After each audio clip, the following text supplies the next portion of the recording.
Mau jadi influencer keuangan? Sekarang nggak bisa asal cuap-cuap lagi. OJK bakal bikin aturan baru dan kalau sobat mau tetap eksis di dunia finansial, sobat wajib punya sertifikasi. Kita kupas tuntas yuk!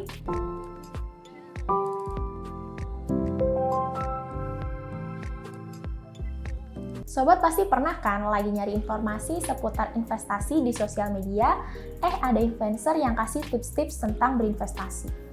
Tapi gimana kalau ternyata nggak semua influencer itu punya ilmu yang mumpuni?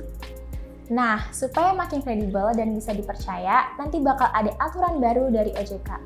Perkiraannya, kajian terkait aturan ini akan rampung di semester kedua tahun ini. Menariknya, investor muda di Indonesia semakin banyak loh. 55,38% dari total investor pasar modal sekarang berasal dari milenial dan Gen Z.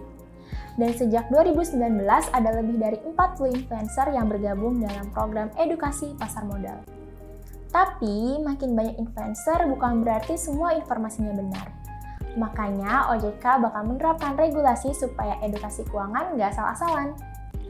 Jadi, kalau sobat mau tetap relevan sebagai financial influencer atau berkarir di pasar modal, sobat harus punya sertifikasi. Nah, ini dia daftar profesi dan skema sertifikasi yang bisa mendukung karir sobat. Jadi, kalau sobat mau jadi seorang influencer atau edukator keuangan, sobat butuh sertifikasi WPP-EPT atau WPP-EP atau WPP-E supaya bisa membahas saham dengan kredibel. Buat sobat yang mau kerja sebagai analis atau riset pasar modal, harus punya sertifikasi CSA atau CFDA. Nah, kalau sobat bercita-cita jadi manajer investasi, wajib ambil WMI. Dan buat sobat yang mau jadi pialang saham, tentu aja harus punya sertifikasi WPP-E. Mungkin sebagian besar dari sobat bertanya-tanya, kenapa sih harus punya sertifikasi? Ini dia beberapa alasannya. Yang pertama, meningkatkan kredibilitas. Biar orang percaya sama sobat, sebagai influencer, sobat harus punya dasar yang kuat. Yang kedua, diakui oleh OJK. Influencer atau profesional keuangan yang tersertifikasi akan lebih dihargai dan diakui secara hukum. Yang ketiga, mencegah penyebaran hoax investasi. Seiring berkembangnya zaman, banyak banget info menyesatkan di sosial media. Dengan sertifikasi, influencer jadi lebih bertanggung jawab dalam menyampaikan edukasi keuangan. Dan yang terakhir, membuka peluang karir di industri keuangan.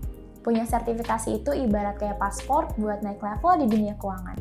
Jadi, kalau sobat mau serius jadi influencer keuangan atau profesional di pasar modal, jangan cuma modal popularitas aja ya sobat. Pastikan sobat punya sertifikasi yang diakui supaya makin kredibel dan terpercaya. Tunggu apa lagi? Persiapkan diri dengan jadi kompeten sekarang juga.